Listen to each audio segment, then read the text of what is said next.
1,36,000 करोड़ रुपया लेने के लिए वो राजनीतिक है। महोदय, मैं ये बात नहीं मानता हूँ। काफी वरिष्ठ हमारे सरयू राय जी सदस्य हैं इस सदन के।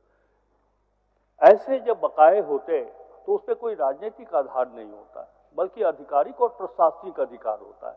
आपने कहा कि ट्रिब्यूनल में हम क्यों नहीं जाते। महोदय, अगर ट्रिब्यूनल में भी हम जाएं तो अंततः कोयला मंत्रालय का ये कहना है कि हम एक्चुअल समीक्षा कर लें, वास्तविक आकलन कर लें कि कितना पैसा बकाया है। हम बोल रहे, राज्य सरकार बोल रही 1,36,000 करोड़। केंद्र सरकार को आशंका है कि शायद ये राशि सही है अथवा नहीं भी सही हो सकती। तो ट्रिब्यूनल भी डिपेंड करेगा इसी कमेटी के रिपोर्ट के आधार पर कि वास्तविक बकाया कितना है, तभी वो। मैं तो ये कह रहा हूं कि राज्य सरकार इस तरह की मांग करके, चाहे वो मामला सुप्रीम कोर्ट में माननीय सर्वोच्च न्यायालय में विचाराधीन हो या ट्रिब्यूनल के सामने विचाराधीन हो, जब तक इस प्रक्रिया को हम पूरी नहीं करेंगे तब तक वो भी कोई निर्णय लेने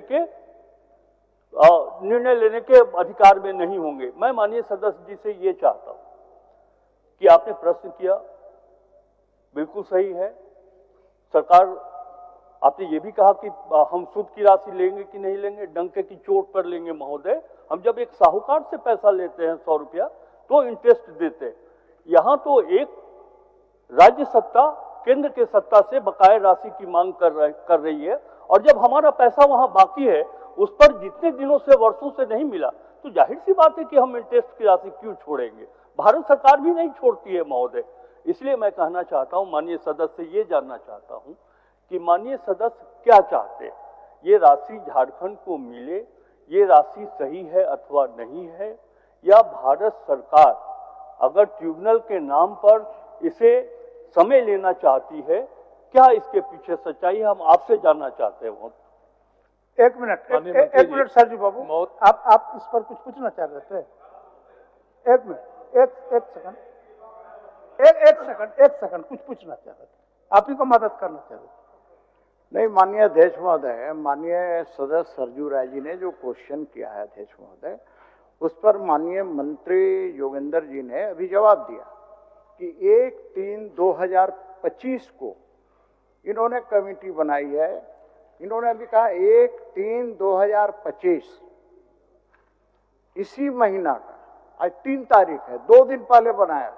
इसका अर्थ यह हुआ अध्यक्ष महोदय कि माननीय सदस्य सरजू राय जी ने जब क्वेश्चन किया है तब सरकार उस पर कमेटी बनाई है, अन्यथा इतने दिनों तक राजनीति ही खेल रही है। चलिए, मैं ये कहना चाहता हूँ। ठीक, चलिए सरजू बाबू। महोदय, माननीय संसदीय कार्य मंत्री की जो जिज्ञासा है, मैं इतना ही उनसे निवेदन करना चाहूँगा कि यह राज्य सरकार केंद्र सरकार के बीच का मामला नहीं है।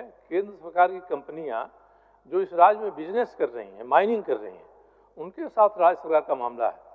और मैंने पहले भी कहा था कि हर एक लीज, कई लीज में ये मामला आया है, वाशिंगटन से लेके और MMRDR एक्ट का जो मामला है कॉमन काज में, वो अलग अलग लीज में अलग अलग निर्णय हुआ है, सरकार ने एक साथ जोड़ा है उसको। तो एक एक लीज एक अलग यूनिट है, और न्यायाधिकरण में, ट्रिब्यूनल में मामले चल रहे हैं, सरकार को जाना नहीं है, पहले से चल रहे हैं।